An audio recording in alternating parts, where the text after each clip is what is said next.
Hey there, everybody, and welcome back to Exodus episode 5. And today we are going to be continuing where we left off with our trip to Minmus to get some more science. And to do that, as I believe I explained in the last episode, or at the end of the last episode, we don't have any life support or power generation on our craft in space. So that is a problem. A problem that we're going to fix with this rocket that you're able to see a little bit there on the top of it. I modified one of our satellite rockets to have a little interstage in between the, I guess, command module and lander. I'll just go with what the Apollo missions used as their names, because yes. Anyways, so I have a interstage in between those two that will give us all of the life support and electricity that we need. So right here, we just got to go and get ourselves into a, I guess, I can't think of the word. Intercept. Yeah, there we go. An intercept with the pod. And I just did a little bit of cutting here so we're a bit faster. And unfortunately, I decided to do all of this on the night side of the planet. So there should be a little part here where I turn on some quote-unquote night vision coming up here. That way we can actually see what's going on. And there we go. Yeah, so hopefully you guys can see a little bit better. I mean, it's pretty dark for me too, but I mean, it was a lot harder to actually do this with it being this dark. I should just do everything on the daytime side of planets. I'll not make those mistakes again. Um, and since I'm actually getting pretty close to real time on what I'm doing, uh, those changes should come pretty soon. But now we're on the light side of the planet, so we don't need that anymore, and we're getting closer to our target there of the spaceship. Yeah. So just switching back and forth here so that I can get the correct pieces and the correct alignments here. And you'll notice a little bit throughout this episode that I need to work on my docking because I use a ton of monoprop to actually dock. I could do this way better, but I like going a little bit quicker and it uses a ton of monoprop and then I don't line it up right so they bounce off each other. I have that problem multiple times. It's super annoying.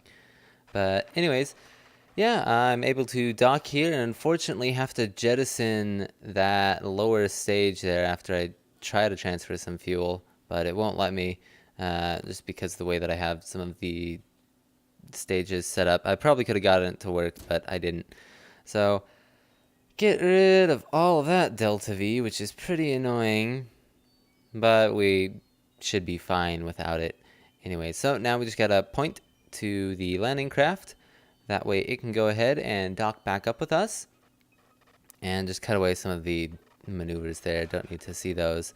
I do get to see the nice little flip that I got there. I don't know why they do this. They're just supposed to like magnetically sort of get closer to each other, but then it just explodes. Not like actually explodes. That would be far worse, but it just bounces off of each other, which is super annoying. So anyways, yeah, just gonna come in here after that little fly apart. Yep, there we go. We've got a nice successful docking.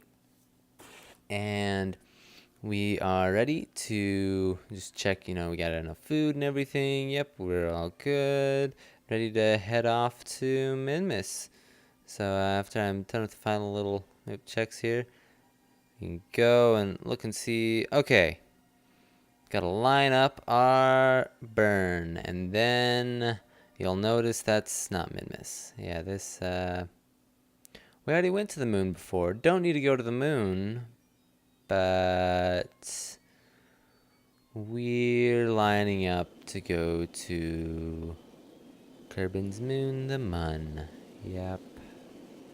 That was a bit of a mistake. Yeah.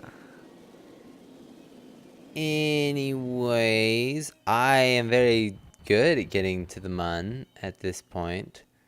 And when I said moon earlier, because it is a moon, I was totally correct there. I didn't just misspeak. Shh, it's fine, it's fine.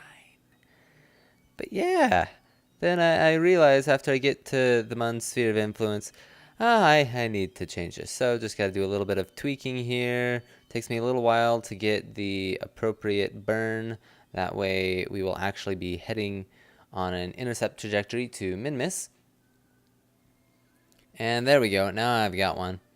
So just get that a little bit closer. That way it's a bit more efficient. And there we are. Now we're going and starting our burn. Pretty easy burn, just a few seconds there. First try, nice. So now we can go ahead and just warp on our way over to min-miss. We can get that science and move forward with colonization of outer space. Or just moving the kerbals that want to leave out. I mean, which will also be some colonization, but that's really not the point. The point's just to get those kerbals off of Kerbin with all the terrible war and everything that's going on them. But now that we're there at min-miss and at our, well, almost at our periapsis, we're close enough there. So we got ourselves into a stable orbit, and now we're just going to go ahead and make our orbit nice and circular. Don't ask me why I had to go and make it like perfectly circular, but I did for whatever reason. So now it's there. Yep. And we can just go here and transfer our crew down to the landing craft. Yep, there we go.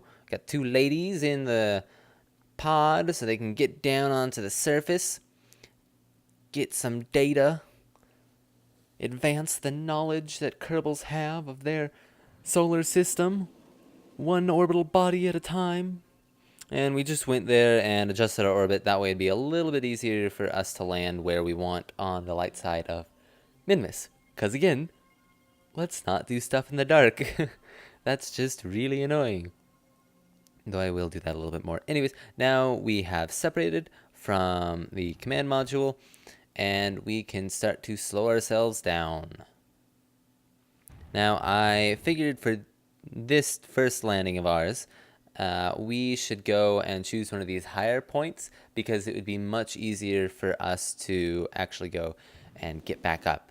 Granted, it is min-miss, and I gave us a lot more delta V than we needed. Like a whole lot more delta V than we needed. But I just wanted to be sure because we really didn't need another moon accident happening with Val. Yes. Yeah, Joker's giving me a face. I killed Val. I did not kill Val. She survived somehow, even though that was very expensive. And yes, trying to think of what I actually kept in and left out. I left that in, yes. Anyways, so landing went great. We gathered some science there. I love these new spacesuits that they have. They look great. Go and get a little bit of a shot here. I'm sure you guys already saw this in the thumbnail, but beautiful little shot of, I believe that was Val that we got out on the surface. Plants her flag and writes something. It's probably misspelled, and it's in the little preview window that's small right now, so I can't even read it. But I believe it said something like it was a mission for girls this time or something, and guys, you were left out. I think it was something like that. I don't know. Because, was it Bill or Bob that we left up in the command module? I think it was Bob, because I think Bob's the engineer, and I think Bill's the scientist, and we brought the engineer just so he could get some experience. We didn't really need him for the mission, but yeah. So he was there. And then we're going to go ahead and just try to get a good little intercept there. That way we're closer. This is actually a really good practice for later on because I had to do a few missions that I don't know if I'll show just to earn some money, that just sort of working out how long it would take something to orbit a body and then get into orbit to meet that craft was pretty useful. But yeah, that might be coming in the next episode. I'm not sure. The practice is good. And now this will actually be a bit easier to dock here because before inside this landing craft I didn't have a pilot, so that meant that it couldn't use the SAS system. But now I do have a pilot on this one, and in the other one I still don't have a pilot, but I have the little automated drone, so that one will be able to use the SAS for me. So yeah, they can both sort of stay stable a little bit easier. Before I had to do that all manually, and oh wow, that was hard. Just sort of got to align myself correctly here. Again, still need to practice my docking maneuvers because I'm not the best with them, but I was a little bit better on this one than the last one. I don't remember how many tries it takes me. I know that I cut out a few of the middle ones because they just didn't go very well. And boop, there, popped it off. But since I had the SAS on this time, it didn't go spinning. A little bit of an incorrect burn there and overburn. But yeah, just cut out some of that middle stuff. And I eventually decided to ditch the last bigger stage there that we have, our interplanetary stage, because we don't need it. We have so much delta V here that it's just not needed at all. In fact, I think that we're going to go ahead and leave the lander in Minmus orbit because it's going to have a ton of fuel and electricity and everything left on it, so we can use it later on if we need that extra delta V and we're stranded around Minmus. So we'll just go ahead here and grab some of that science. Yep, just take all the data there. Yeah, just reading through and make sure that I'm not accidentally deleting any of the data like I did before with our MUN mission. Get some extra data there just so that, I mean, all science is good. We need all of it to get the pieces. Yep, there you go. You can see that it's all collected. Nice. And we'll just go through here and check and make sure that we've got the resources left inside the vehicles that we need. Now, I think that I should go and transfer a bunch of this RCS fuel into the command module. And so I'm trying to set up all these things, and then I'm like, you know what? No, I'm not going to need to dock with anything. So I'll just make sure I have enough RCS fuel, and really this is far more than I actually need. And that's all that I need, so I can go and separate, and I'll be good, right? No, I need power generation, and I need life support still. So I have to go and grab that little interstage life support module. Real quickly. There you go. This docking was much more successful. And just making sure that that ship is all filled up and everything that it could possibly need. That way later on, you know, if someone needs to use it as a little lifeboat, then they can. But they would have to fly to it. It can't fly to them. It doesn't have any automated features. So now that that's all taken care of, we can just move ahead here to our burn. Yep, there we go. And we will just exit Minmus's sphere of influence. Pretty easy to get out of Minmus. Didn't get it exactly right, but that's fine. We're just trying to get down to Kerbin. So we can just move up to our apoapsis now that we're out of Minmus's sphere of influence. And get a little bit of EVA report. Nothing good though. So since we're here, we will just slow ourselves down. Once we get aligned correctly, yep, there we go. Slowing ourselves down. And in the atmosphere, but not too low. There we go. We are starting our way back to Kerbin. Been pretty successful here so far. You can see that little blue dot. Now as it gets really big, get nice and close to it. And I know we're on the dark side of the planet again. I'm sorry. But, yeah. I don't turn on the night vision mode here because we've got so many reentry effects that it's you can see what's going on. But since we have so much extra fuel, we are able to slow ourselves down a lot more, which makes this a bit safer for our Kerbals. Even though the pod was made to be deorbiting at interplanetary speeds, which this wouldn't be, but it was still made to do that. So now we've ditched all those extra pieces, decoupled everything else that we didn't need, turn on the night vision mode so you can actually see what's going on, and we're just getting down to the planet. I don't open my parachutes until real late, as I'm sure you guys have seen, because time, I don't want to wait for that. So we land, great, everything's good, recover, we got some science there that you can see up in the top right hand corner, so now we can go and buy things.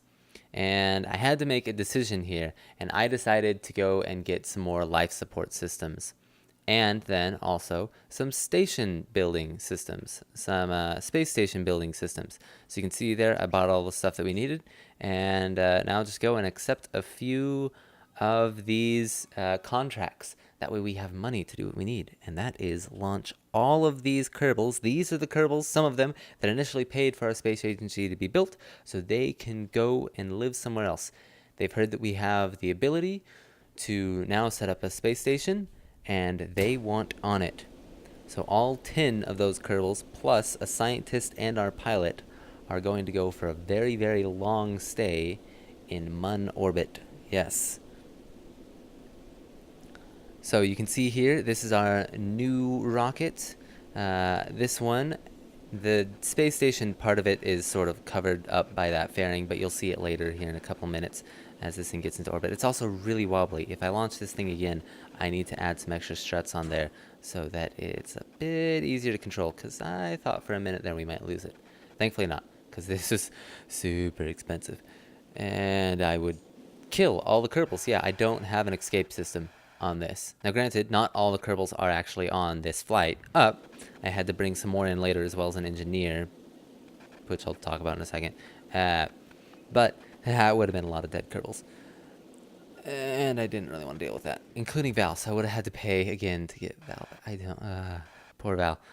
I always send her on the experimental missions. The ones that I got down pat, I don't send Val on, but the experimental missions, oh dear. Poor Val.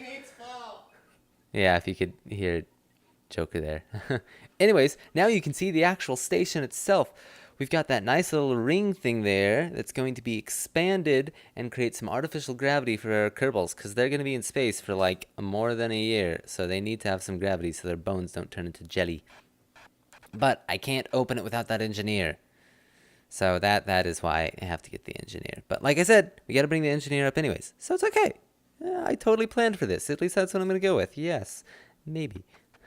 But before we do that, I'll turn on the life support systems, because since we got those life support systems, this will mean that I don't have to continually run up more oxygen and water for them. I will have to bring up some more food eventually, but I made sure to pack a lot of food on this craft. I think they have like close to a year's worth of food.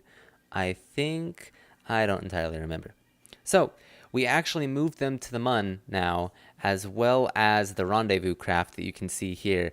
The reason that I didn't show any of that was because I actually lost the footage. I'm still having some computer problems. That means that I'm losing some footage every now and then. And while KSP saves constantly, I don't get those recordings back like that. So, sorry. It launched fine, as you can see here. First try, I think. Or maybe I had to... Maybe one didn't work, but I was able to save some of the rocket. I don't remember. Anyways, none of the Kerbals died, which was the important part. So this craft is carrying a lot of our other Kerbals, and then our engineer. Now, Jeb and our engineer, which I think looks like Bill there.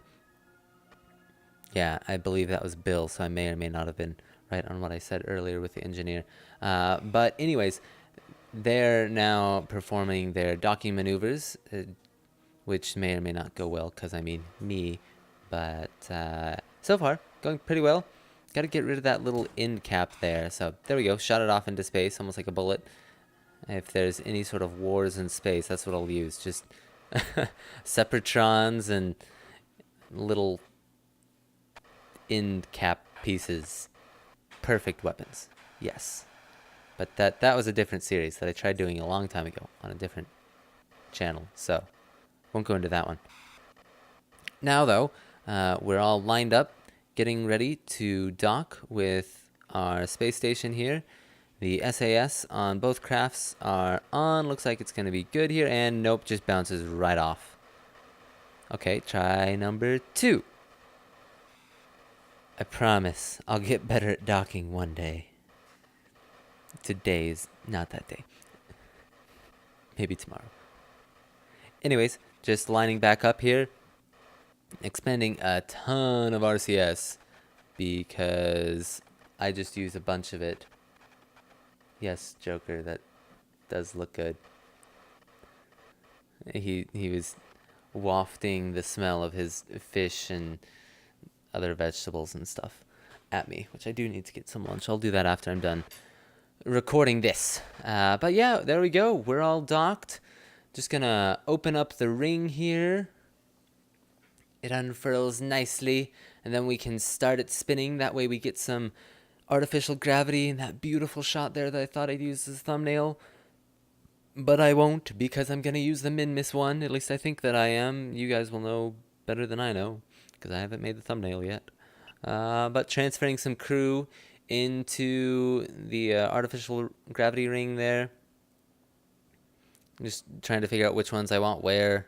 Yep, and how to grab them, because it's not the easiest thing to grab them. But there you go. This is where I'm going to leave it for today. Sorry if this was a bit of a shorter episode. I've just sort of been talking, but hope you guys enjoyed it. If you want to see what happened before this and you didn't see it, then go ahead and look at some of the previous videos that are on your screen here. But if that's not what you want to check out, then go ahead and check out some of the other stuff on Warax. Leave a like if you liked it, and I'll see you guys next time. Bye.